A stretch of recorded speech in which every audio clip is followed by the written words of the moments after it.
ತಂದೆ ತಾಯಿ ಪ್ರೀತಿನ ಬೆಲೆ ಕೊಡಿ, ಹುಡುಗನ್ನ ಇಷ್ಟಪಟ್ಟದ್ದು ಬೆಲೆ ಕೊಡಿ, ಆದರೆ ನಿಭಾಯಿಸಿ ಪ್ರೀತಿನ. ಇಲ್ಲ ಅಂತಂದರೆ ದಯವಿಟ್ಟು ಯಾರು ಪ್ರೀತಿ ಮಾಡೋಕೆ ಹೋಗಬೇಡಿ, ತಂದೆ ತಾಯಿಗೂ ನಿರಾಸೆ ಮಾಡೋಕೆ ಹೋಗಬೇಡಿ, ನಂಬ್ಕೊಂಡಿದ್ದು ಹುಡುಗನಿಗೂ ಮೋಸ ಮಾಡೋಕೆ ಹೋಗಬೇಡಿ ಅಷ್ಟೇ. ಇದನ್ನು ಲೈವ್ ಟುಡೇ ಅನ್ನೋದಕ್ಕಿಂತ ಲವ್ ಟುಡೇ ಅಂತ ಅನ್ಬೋದು.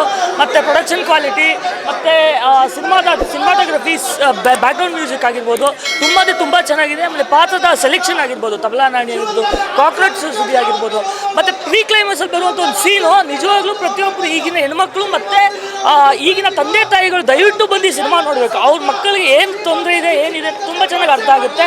ಅದು ನೋಡ್ಕೊಂಡು ತುಂಬ ಚೆನ್ನಾಗಿದೆ. ಆಮೇಲೆ ಸಿನಿಮಾದಲ್ಲಿ ತುಂಬ ಮೀನಿಂಗ್ಗಳಿದ್ದಾವೆ ಮತ್ತು ಒಂದೇ ಒಂದು ಡೈಲಾಗ್ ಇದೆ, ನಾನು ತುಂಬ ಚೆನ್ನಾಗಿದೆ. ಸಾಯೋರಿಗೆ ಒಂದು ದಾರಿ ಆದರೆ ಸಾಕೋರಿಗೆ 1000 ದಾರಿ. ಇದನ್ನೆಲ್ಲ ಅರ್ಥ ಮಾಡ್ಕೊಂಡು ಆತ್ಮಹತ್ಯೆ ಮಾಡ್ಕೊಳ್ಳೋದು ಕಮ್ಮಿ ಮಾಡ್ಕೋಬೋದು. ದಯವಿಟ್ಟು ತುಂಬ ಚೆನ್ನಾಗಿದೆ, ಎಲ್ಲರೂ ಬಂದು ನೋಡಬೇಕು. Thank you. ನೆಕ್ಸ್ಟ್ ಲೆವೆಲ್ ಇದೆ ಸಿನಿಮಾ ಯಾರು ನೋಡ್ಬೇಕು ಗೊತ್ತಾ? ನಿಜವಾಗ್ಲೂ ಹೇಳ್ತಾ ಇದ್ದೀನಿ, ನಾನು ಫ್ರಾಡ್ ಮಾಡೋ ಹುಡುಗಿರಿಗೆ ಮಾತ್ರ. ಆಮೇಲೆ ನಿಯತ್ತಾಗಿರೋ ಸುಮಾರು ಜನ ಕೇಳ್ತೀರಾ ಎಲ್ಲ ಹುಡುಗಿರಿಗೆ ಯಾಕೆ ಬೈತೀರ ಅಂತ. ನಾನು ಹುಡುಗಿರಿಗೆ ಬೈಯಲ್ಲ, ಮೋಸ ಮಾಡೋ ಹುಡುಗಿರಿಗೆ ಮಾತ್ರ ಬೈಯೋದು. ನಿಯತ್ತಾಗಿರೋ ಹುಡುಗಿರಿಗೆ ಬೈಯೋದೇ ಇಲ್ಲ ನಾನು. ಯಾಕೆ ಗೊತ್ತಾ? ಜೀವನದಲ್ಲಿ ಹೇಳ್ತೀನಿ, ದುಡ್ಡ ಶಾಶ್ವತ ಅಲ್ಲ, ಮನುಷ್ಯತ್ವ ಶಾಶ್ವತ. ಜೀವನದಲ್ಲಿ ದುಡ್ಡಿನ ಆಸೆಗೋಸ್ಕರ ದುಡ್ಡಿರೋ ಜೊತೆ ಜೀವನ ಮಾಡೋಕೆ ಹೋಗ್ತೀರಾ, ಲಾಸ್ಟಲ್ಲಿ ಜೀವನ ಕಳ್ಕೊಂಡು ಕೊರಗಿದ ಮೇಲೆ ಪ್ರೀತಿನೂ ಸಿಗಲ್ಲ, ಏನೂ ಸಿಗಲ್ಲ. ನಾನು ಹೇಳೋದೇನು ಗೊತ್ತಾ? ದುಡ್ಡಿರೋನ್ಗೂ ದುಡ್ಡಿಲ್ದಿರೋ ನಿಯತ್ತಾಗಿರೋ ಪ್ರೀತಿಗೆ ಏನು ವ್ಯತ್ಯಾಸ ಗೊತ್ತಾ? ದುಡ್ಡಿರೋನು 1000 ಹುಡುಗಿರ ಜೊತೆ ಬ್ಲಡ್ ಶೇರ್ ಮಾಡ್ತಾನೆ, ಆದರೆ ನಿಯತ್ತಾಗಿರೋನು ಸಾಯೋವರೆಗೂ ಅವಳ ನೆನಪಲ್ಲ ಇರ್ತಾನೆ. ಅದೇ ನಿಯತ್ತು. ಅಂಥ ಹುಡುಗಿನ ಜೀವನ ಕೊಡಿ, ಸಾಯೋವರೆಗೂ ನಿಮ್ಮನ್ನು ರಾಣಿ ಥರ ಸಾಕ್ತಾನೆ. ನಿಮಗೆ ಬೇಕಾಗಿರೋದೇನು? ಜೀವನದಲ್ಲಿ ಚೆನ್ನಾಗಿರಬೇಕು, ಚೆನ್ನಾಗಿ ಬಾಳಬೇಕು ಅಂತ. ಅದನ್ನ ಬಿಟ್ಟು ನಿಮ್ಮ ಶೋಕಿಗಳಿಗೋಸ್ಕರ ಲವ್ ಮಾಡೋದು, ಆಮೇಲೆ ಶೋಕಿಗೋಸ್ಕರ ಪ್ರೀತಿ ಮಾಡೋದು, ದಯಮಾಡಿ ಕೈ ಮುಗಿದು ಕೇಳ್ತೀನಿ, ಆ ಪ್ರೀತಿಗೆ ಯಾರು ಪ್ರೀತಿ ಮಾಡೋಕ್ಕೆ ಹೋಗ್ಬೇಡಿ. ಲೈಫಲ್ಲಿ ಇವತ್ತು 90% ಬಾರಲ್ಲಿ ಯಾವನಾದ್ರೂ ಹುಡುಗ ಕುತ್ಕೊಂಡಿದ್ದಾನಂದರೆ ಅವ್ನ ಸ್ಟೋರಿ ಹೋಗಿ ಹೇಳ್ತಾನೆ, ಗುರು ನಾನು ನಿಯತ್ತಾಗಿ ಪ್ರೀತಿ ಮಾಡಿದೆ, ಇವತ್ತು ನನ್ನ ಬಿಟ್ಟು ಹೋದ್ಲು ಗುರು ಅಂತ ಹೇಳ್ತಾನೆ. ಹುಡುಗನ ಜೀವನ ಹಾಳು ಮಾಡಿದೆ ಯಾರು ಗೊತ್ತಾ? ಈ ಫ್ರಾಡ್ ಮಾಡೋ ಹುಡುಗಿರು.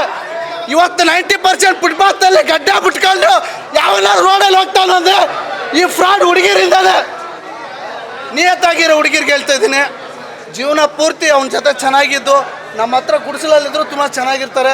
ನಾನು ಹೇಳೋದಿಷ್ಟೇ, ಪ್ರತಿಯೊಬ್ಬ ತಂದೆ ತಾಯಿಗೆ ಹೇಳ್ತೀನಿ, ನಿಮ್ಮ ಮಕ್ಕಳು ಜೀವನ ನೋಡೋದಕ್ಕಿಂತನೂ ನಿಮ್ಮ ಮಗಳು ನಂಬ್ಕೊಂಡಿರ್ತಾನೆ, ಅವನ ಜೀವನನೂ ನೋಡಿ. ತುಂಬ ಚೆನ್ನಾಗಿದೆ. ಎಂಥವ್ರು ಗೊತ್ತಾ? ನಿಜವಾಗ್ಲೂ ದುಡ್ಡಿನ ಆಸೆಗೋಸ್ಕರ ಮದುವೆ ಮಾಡೋರು, ದುಡ್ಡಿಗೆ ಬೆಲೆ ಕೊಡೋರು ಇಂಥ ಸಿನಿಮಾ ನೋಡಿದ್ರೆ ಉದ್ಧಾರ ಆಗ್ತಾರೆ. ಆಮೇಲೆ ನಿಜ ಹೇಳ್ತಿದ್ದೀನಿ, ಇವತ್ತು ನಿಮ್ಮ ಹುಡುಗಿರು ಯಾವಳಾದರೂ ನನ್ನ ಬಿಟ್ಟು ಬಿಡುಗರು ನಾನು ಚೆನ್ನಾಗಿರ್ತೀನಿ ಅಂತ ಹೇಳ್ತಾಳೋ, ದುಡ್ಡುಗೋಸ್ಕರ ಅಂತೇಳೋ ಸಿನಿಮಾ ಕೇಳ್ಕೊಂಬನ್ನಿ. ನಮ್ಮ ತಾಯಿ ಸತ್ವಾಗ್ಲೂ ಹೇಳ್ತೀನಿ, ಲೈಫ್ ಲಾಂಗ್ ನಿಮ್ಮನ್ನು ಬಿಟ್ಟೇ ಹೋಗಲ್ಲ ನಿಮ್ಮ ಹುಡುಗಿ. ಸಿನಿಮಾ ಚೆನ್ನಾಗಿದೆ, ಬಂದು ನೋಡಿ. ಜೀವನದಲ್ಲಿ ಒಂದು ಪಾಠ, ನಮಗೆ ಕಾಲ್ಗೆ ಎಟ್ಟಾದರೆ ನಡೆಯೋದು ಹೆಂಗಂತ ಕಲಿಸ್ಕೊಡುತ್ತೆ. ಆದರೆ ಪ್ರೀತಿ ಮಾಡಿದವ್ರು ಮೋಸ ಹೋದ್ಮೇಲೆ ಜೀವನದಲ್ಲಿ ಬದುಕೋದು ಹೆಂಗಂತ ಕಲಿಸ್ಕೊಡುತ್ತೆ. ಒಳ್ಳೇದಾಗಲಿ, ಸಿನಿಮಾ ನೋಡಿ. ಫ್ರಾಡ್ ಮಾಡೋ ಹುಡುಗಿರು. ಮೂವಿ ತುಂಬ ಚೆನ್ನಾಗಿದೆ. ಲವ್ ಮಾಡಿ ಬ್ರೇಕಪ್ ಆದವ್ರು ಬಂದು ನೋಡಲೇಬೇಕು ಅಂತ ಹೇಳ್ತೀನಿ. ತುಂಬ ಚೆನ್ನಾಗಿ ಆ್ಯಕ್ಟ್ ಮಾಡಿದ್ದಾರೆ. ಹೊಸ ಹೀರೋ ಆಗಲಿ ಹೀರೋಯಿನ್ ಆಗಲಿ ಬೆಳೆಸಿ ಅವ್ರನ್ನ ಅಂತ ಹೇಳ್ತೀನಿ. ಇನ್ನೂ ಸಪೋರ್ಟ್ ಮಾಡಿ, ಹೊಸ ಆ್ಯಕ್ಟರು ಹೊಸ ಮೂವೀಸ್ ತರ್ತಿದ್ದಾರೆ. ಈಗಿನ ಜನ್ರೇಷನ್ನು ಮೂವಿ ನೋಡಬೇಕು ಅಂತಲೇ ಹೇಳ್ತೀನಿ. ಫ್ಯಾಮ್ಲಿ ಎಲ್ಲ ಕುತ್ಕೊಂಡು ನೋಡೋ ಥರ ಇದೆ. ಸಾಕು. ಟಿಪ್ಸು ಮಾಡಿದವ್ರು ಮೋಸ ಮಾಡಬಾರ್ದು ಅಂತ ಅಷ್ಟೇ ಹೇಳ್ಕೊಳ್ಳೋದು. Thank you. ಇಲ್ಲ ಮೇಡಮ್, ಇವಾಗಿನ ಜನ್ರೇಷನ್ಗೆ ಮೇ ಬಿ ಯಾವ ರೀತಿ ಬೇಕಿತ್ತು ಒಂದು ಆ ಥರ ಒಂದು ಎಲ್ಲ ಸ್ಟೋರಿ ಇಟ್ಕೊಂಡು ತುಂಬ ಚೆನ್ನಾಗಿ ಮಾಡಿದ್ದಾರೆ. ಆಲ್ ದ ಬೆಸ್ಟ್ ಅಷ್ಟೇ madam. This is a very nice romantic musical movie. Our expectations were different in the beginning, but when we got in till the end, this movie has done very nice. Thank you very much. ಹೇಳ್ತೀನಿ ಈ movie ತುಂಬ ಚೆನ್ನಾಗಿ ತೆಗೆದಿದ್ದಾರೆ. ಹೊಸ actor, ಹೊಸ female actor and lead also. ಆದರೆ ಎಲ್ಲ professional ಥರ, ಅಂದರೆ ತುಂಬ ಎಕ್ಸ್ಪೀರಿಯನ್ಸ್ ಇರೋ ಥರ ತೆಗೆದಿದ್ದಾರೆ. ನನಗೆ ಹೀರೋಯಿನ್ ರೋಲ್ ತುಂಬ ಇಷ್ಟ ಆಯಿತು. ಲೇಖಾ ಅಂತ ತುಂಬ ಚೆನ್ನಾಗಿ ಮಾಡಿದ್ದಾರೆ ಅವರು. ಅವ್ರದ್ದು ತುಂಬ ಚೆನ್ನಾಗಿ ಎಮೋಷ್ನಲಿ ಅವರು ಸೀನ್ಸ್ ಮಾಡಿದ್ದಾರೆ.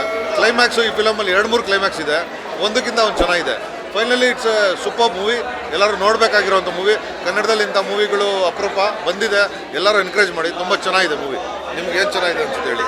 It is all the roles were based on the sentimental characters, and each one has done very well. There's not a startup movie. This looks like an experienced professionals who have done this movie. Music director ಕೂಡ ತುಂಬ ಚೆನ್ನಾಗಿ music ಕೊಟ್ಟಿದ್ದಾರೆ. It's Very nice. It's a very nice movie.